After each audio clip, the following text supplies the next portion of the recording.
to our program, but not yet. We still have another moment or two. So we're still good. So we can still wave to our new friend. And we are on Facebook. Meeting is now streaming. All right. Rabbi? Yes. Rabbi, Yep. should I use, I need to send you some links and stuff for Sunday. Should I just send it to you, info@wlcj.org? Yes. Okay. Who's speaking, because, Yeah, okay. Yeah, Yeah, my email address. Yeah, okay. Let's use the last name, broke my own rule. that was this week or the 30th? Now we're okay. Now we're all muted, I guess, or in the process of all being muted. That'll be the next thing. We right? still have some time.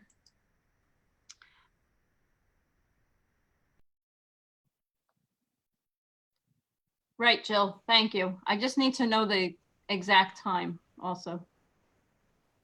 When you have it. And I have that.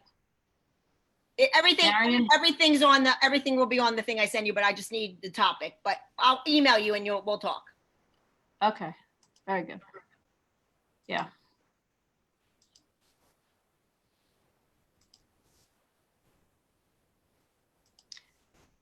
And welcome to everybody. It's good to see everyone. We wish all a refuah shlema in all our different ways that we need healing. I have that Marion will be leading us in singing Mishaberach today. Yeah. And I hope that she is here and available to unmute herself. Tell me when you're ready. You see it on your screen? Yes. Excellent. You may begin, and thank you. Okay. Mishaberach avotenu, Makor habracha limotenu. May the source of strength, who blessed the ones before us, help us find the courage to make our lives a blessing, and let us say, Amen. 5, 6, 7. Mishaberach imotenu, Makor habracha lavotenu. Bless those in need of healing. Refuah shlema. Left. The renewal of body, the renewal of spirit, and let us say, Amen. Yasha Kochech, sorry about moving that for a minute. There's a way to move the people watching so you can see the full screen. Each person can individually do that. So thank you, Marion, and we wish all a speedy recovery. And I now invite our teacher today, Ellen Bresnick, who will be teaching us Psalm 110. So Ellen, just tell me when you can unmute yourself, when you want me to put the slide ups. I'll tell you when. Okay. I'm a little bit hoarse today, so I may pop a cough drop in the middle. Okay, one of the things that was most interesting to me when I looked at this psalm was how short it was compared to everybody else's. And I thought, boy, am I the lucky person. But in actuality, one of the things that I've noticed over the years, you know, certainly when teaching, was that if I said to my students, why is something written the way it is? Why is it short? Why is it long? What can that tell you about unpacking whatever it is that you're reading? What is the intent of the writer or the speaker? Usually two different people. So immediately, the first thing that I saw was there was the immediate little phrase that said, this is a royal psalm. So I looked at the shortness of it and I said, all right, why put a psalm that's very short next to this like little, it's either a disclaimer or a claimer. It's a royal psalm. And I know Rabbi has talked about royal psalms a couple of times along the way, but for me, this immediately tells me it's something related to the concept of kingship. And now keeping in mind that manual for kingship, I started to do a little bit of research. And one of the first things that I found out was this is a really important psalm for Christianity. Now we tend to think of the 23rd Psalm, but this one, you know, this was a whole new idea. And I thought, okay, why might this one be so important to Christianity? I know we're supposed to be talking about Jewish, but this was one of the ways that it helped me to understand it a little bit. One of the things about this psalm for Christianity is it talks about the concept of the Mashiach and the, within Christianity's belief, the King of Kings. And that's how Jesus is certainly looked at. And in fact, this is such an important psalm compared to even the 23rd Psalm. In Christianity, this is put to music a lot with some of the classical musicians. Now, Judaism does more than that. We do put this particular psalm to music, as we put so many others, and it was written specifically to be sung by the Levium. But it's a much larger kind of message than where Christianity kind of focuses in. So if we're looking at this as a manual for kingship, then somewhere through this, there has to be how to be a king, how to be a king for the people of Israel. How should the people of Israel respond to this king? And as I started going through it, I realized that was essentially what was going on. And there had to be one major point to account for the fact that this was such a short psalm. How do you get all of that into one major point? Well, one of the things that was done prominently through this particular psalm was there were a lot of archetypes, a lot of patterns that we see in literature and history and in art that we sort of, kind of rely on to help us understand something. The first archetype is one that has appeared in a number of other Psalms. And I think, Rabbi, you did Psalm maybe 89. And in that one, I heard this archetype appear, and it was sort of hidden. Whereas in this one, it's a very prominent one. And the very first archetype that we get to is sitting by God's right hand. You want to be a great king, sit yourself down by God's side, specifically on the right-hand side, and sit there and listen. Now, through literature, there's a big archetype, which is sort of the apprentice or the novice or the beginner learns a lot from the really experienced one, this kind of exemplar. Well, this is what you have here. You have God promising to be an exemplar, the one who knows, the one who can guide this king of Israel, assumedly David, and the ones after him, who will help these kings to be the best kings they can possibly be. What's the first thing they have to do? Sit by the right-hand side. So this is a huge archetype, and it appears a lot, and it appears in lots of the Psalms. And sometimes it's a little bit hidden, but here it's very prominent. The Yad Yamin, the right hand, the right hand, okay? Now you can play with that pun on sit by the right hand. The word right has many meanings, but in this case, it's both the correct hand as well as the right versus the left. And, this was very appealing to me because as I was watching Hamilton for the second time, when it was just run a few weeks ago, I'm listening to the music a little more intently than when I had been in the theater and saw it. And one of the things that Aaron Burr says, he sings it, and it was a line I totally missed. How does an orphan get to sit by the right-hand side or the right hand of the general, in this case, Washington? And Washington is kind of a surrogate here, or certainly the exemplar, the one that he and Hamilton will learn from. And Burr, we know Burr is extremely jealous of Hamilton, but what is it that Hamilton is doing? Hamilton, who has no background, no riches, gets to sit by this right-hand side. So even in pop culture, that image is appearing a lot. Okay, so now, one other way that I saw left and right was, and again, this is the way my mind works, is that you think of the two countries, Yemen and Somalia. Yemen, Yamin. Look at the strait that goes from the Red Sea down to the Indian Ocean. Right. And Yemen is on the right-hand side.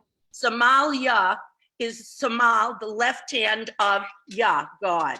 So Somalia sits on the left-hand side.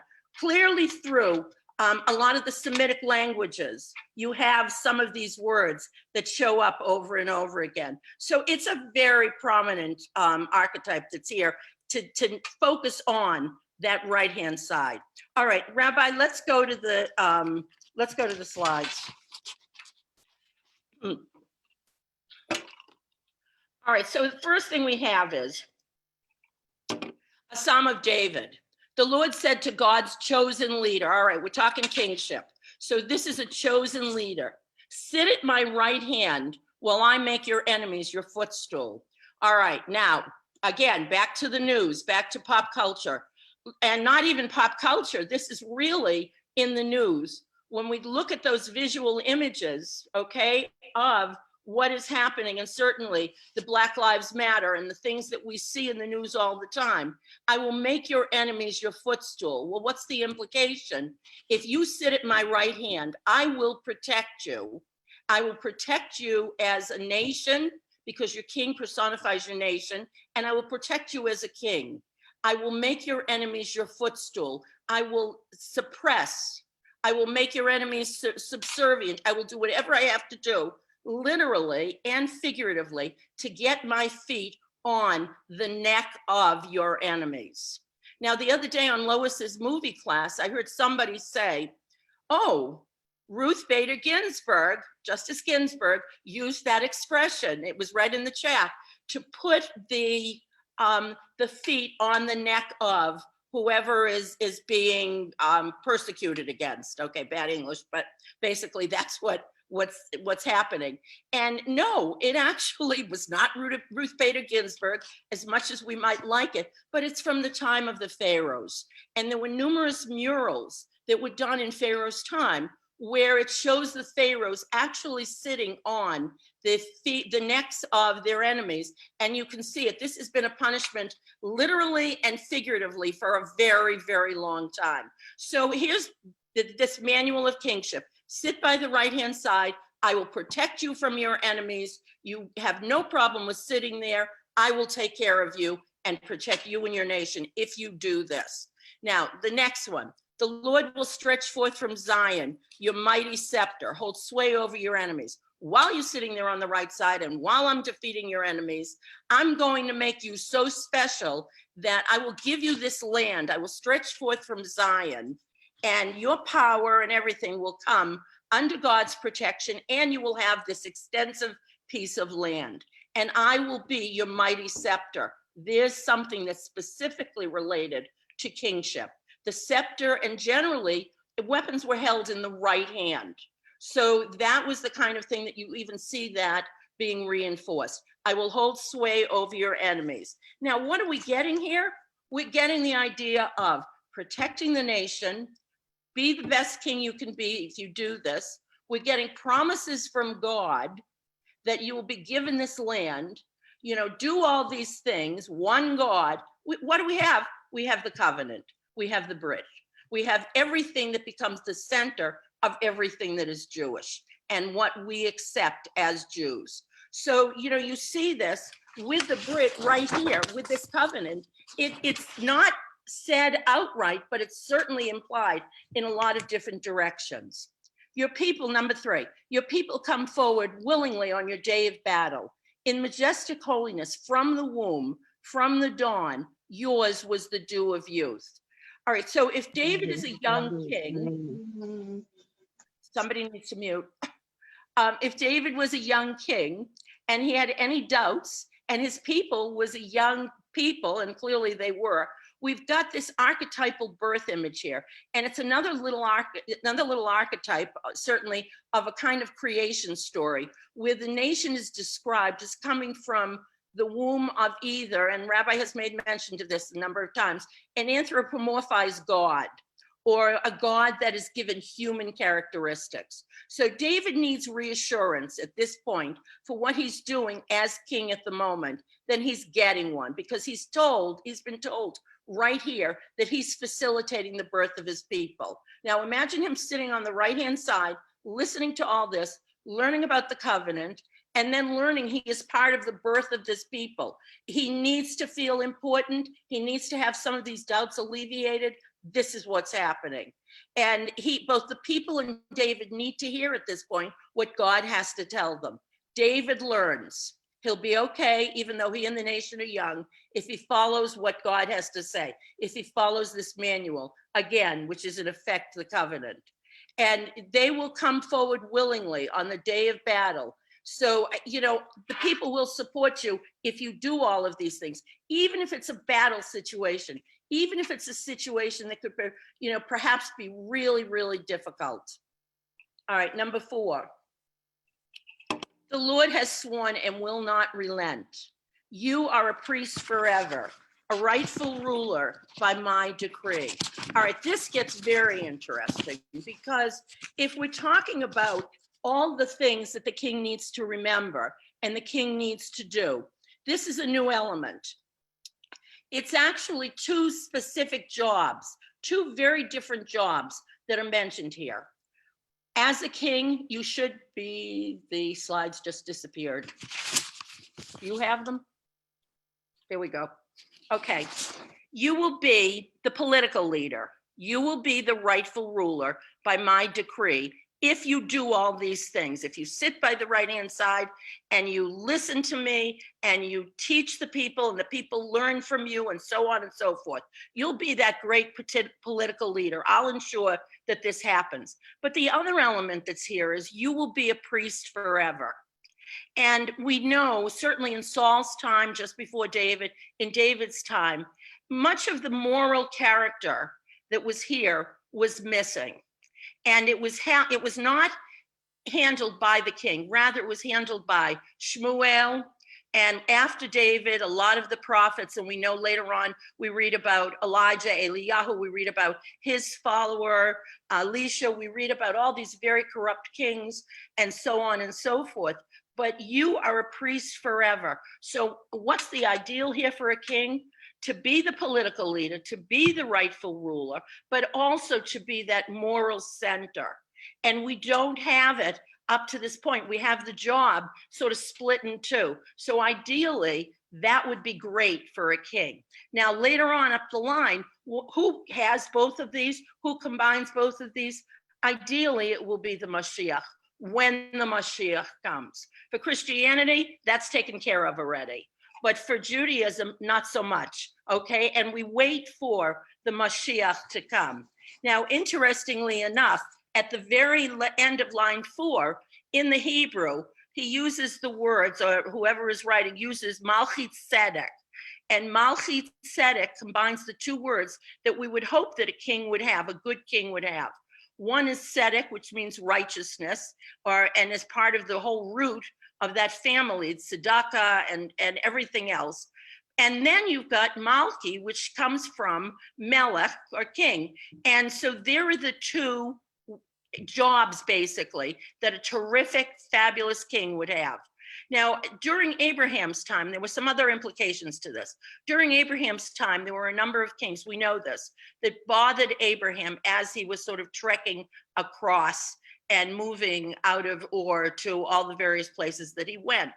And there was one king at the time who did not give him difficulty. He was the only king at the time who did not give him difficulty, and his name was Melchizedek. So why didn't he give him difficulty? Because he seemed to combine both the political leader part as well as the morality that God seemingly is looking for. In truth, Melchizedek was kind of a generic name, much like Pharaoh. And Melchizedek was a name that was given to many kings, but this particular Melchizedek was very, very righteous. So for, this psalm, the goal for a really good king is to be a kind of Melchizedek. Okay, can we move this? There we go. All right.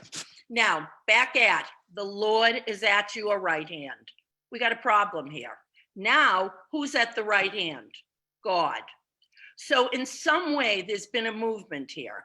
And the movement is that God has now gone to the right hand of David and anybody else who will come after him. There's been movement.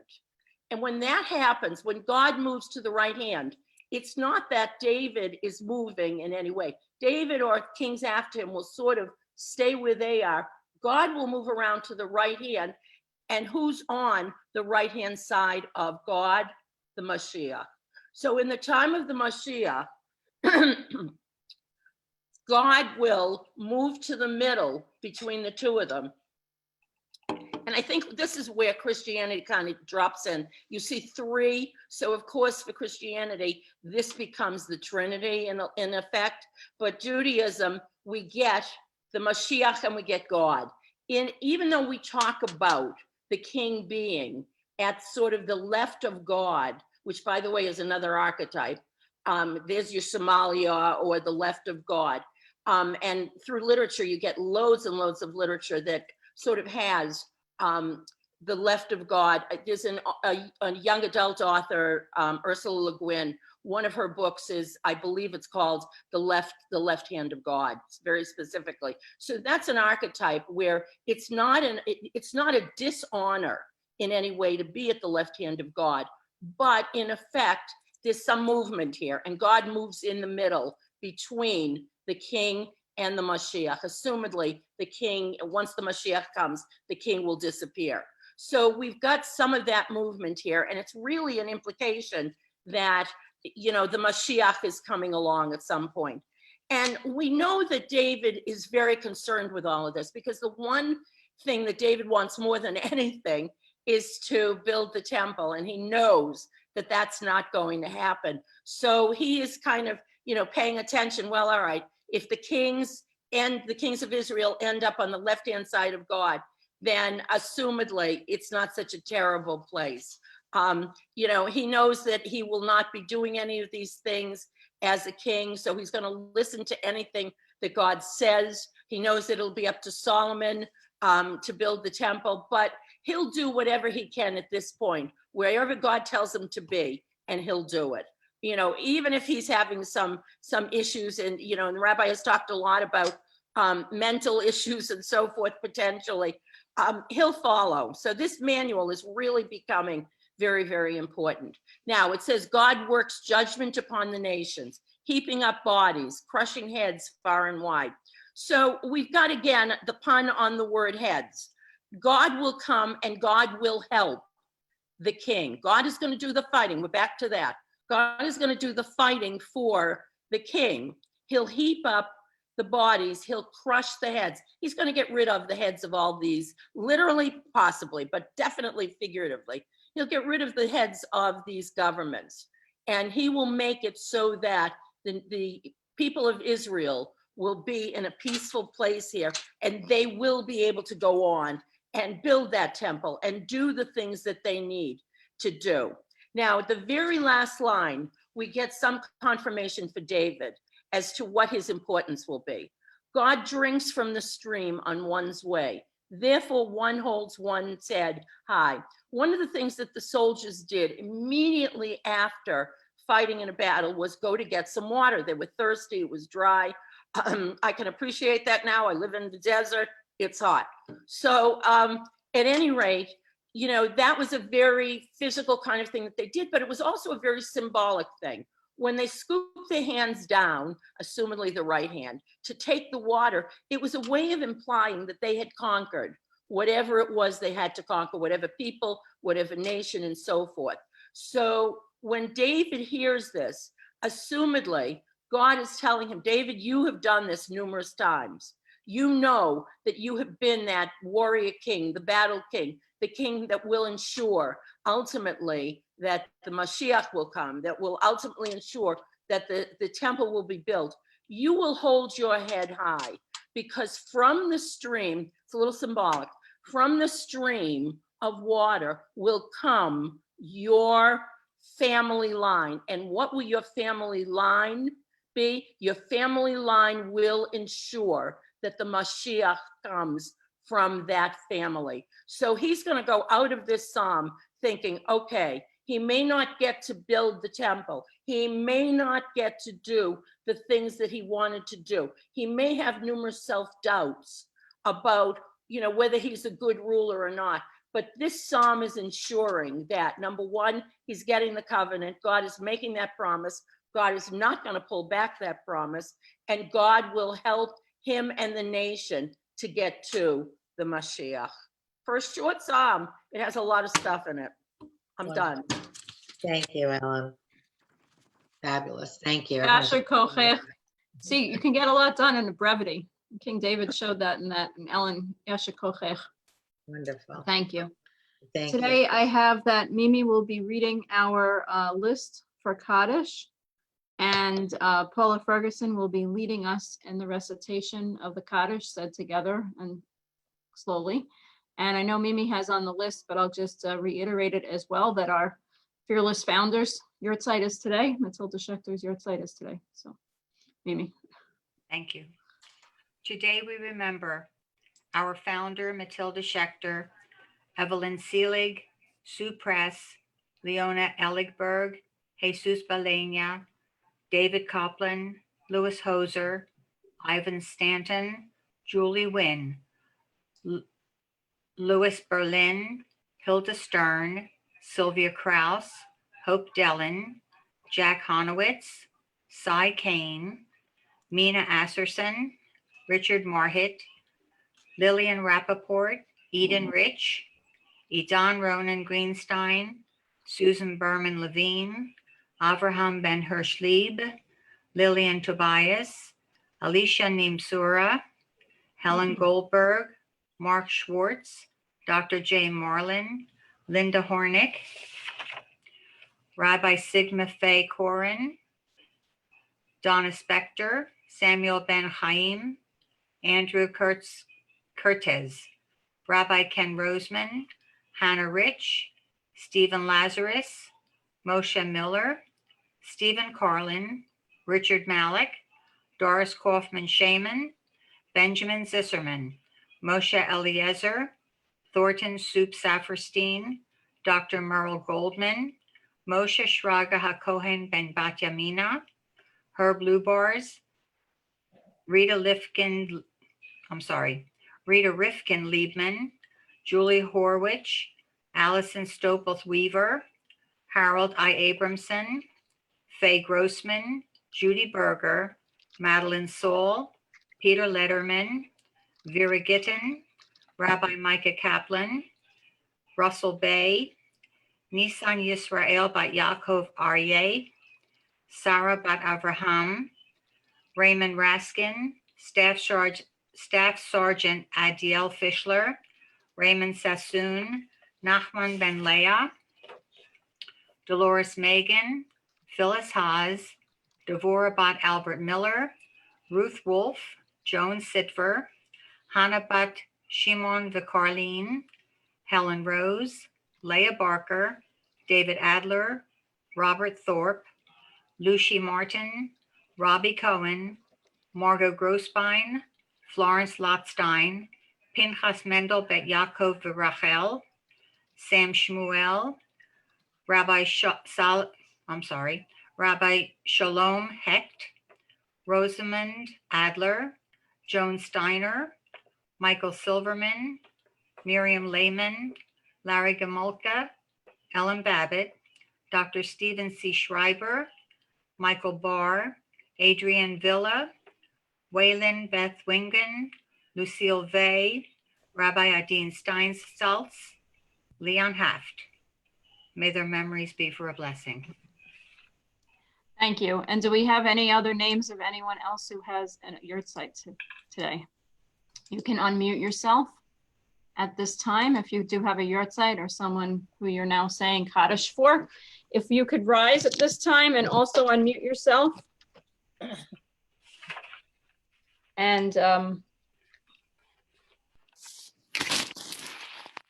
And also Paula will be leading us today. So Paula, if you want to put your, I want to see if you put your cursor on the word Yitgadal, if I could see it. I think it has to be mine, but. It's on already. I've got it. Yeah, so then, okay, then I have to point. Okay, That's fine. so if you're saying Kaddish, please rise and unmute yourself as Paula will be leading us. One ready?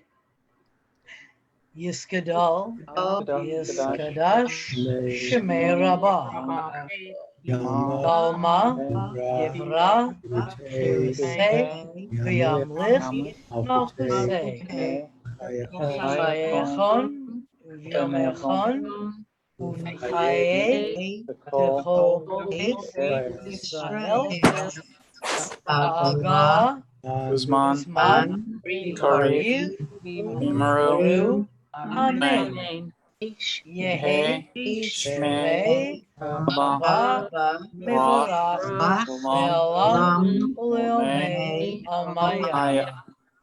Yisrael, Yishtabach, Yishtabach, Yisraham, Yisnaseh, Yishadar, V'yishalem, v'yishalach, shemei kedusha b'richu, leila, mincho, birkatza, v'shirasa, v'shvechasa, v'nechamasa, v'miran, v'yama, v'imru, amen. Yehi, Shlama, Rabba, Min, Shemaya, Chaim, Leinu, V'Yavol, Israel, V'Imru, Amen.